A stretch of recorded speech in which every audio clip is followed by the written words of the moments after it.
Good morning mga kapobre. Ito na, natapos na talaga mga kapobre. Ayun, natapos kagabi pag overtime. Yung kulang na lang yung bintana dyan na maliit. Ito tapos na to. Ay, ito, puste. Saglit na lang ito. No. Yung dalawa ngayon, pagkabitin ko ng kisame. Dito. Mag-umpisa na sila dito magkabit ng kisame ngayon.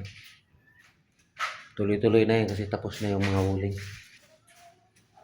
So, itong CR ngayon, kakabitan ko ng tiles.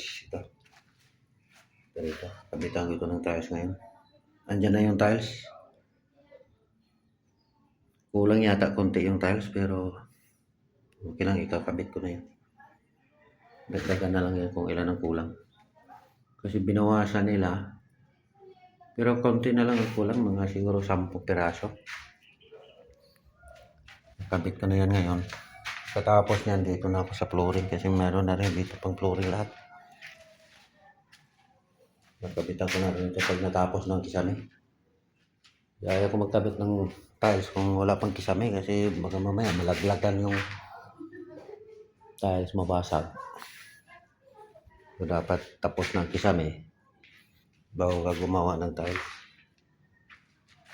Hindi pwede yung unahin yung tiles bago ang kisame. Kung mayroong malaglag, sira yung tiles. Tapos pahuli ko na itong lababo. Saka mayroon pa ditong counter bar ilagay. Dito sa likod ng dito sa sa poste na yan. Counter bar. Pahuli ko na yan pag natapos ko na yun doon sa CR pagkabit. Saka ko na yan umpisahan yung counter bar. Kasi delikado yun, malaglagan. Mabasag. Pagkatapos ng kisame, saka ko ilagay yung counter bar. Andyan na yung tiles na panglagay. So maligo muna ako mga kapobre, maaga pa. Alas 6 pa lang. Nandito lang muna mga kapobre. Thank you for watching.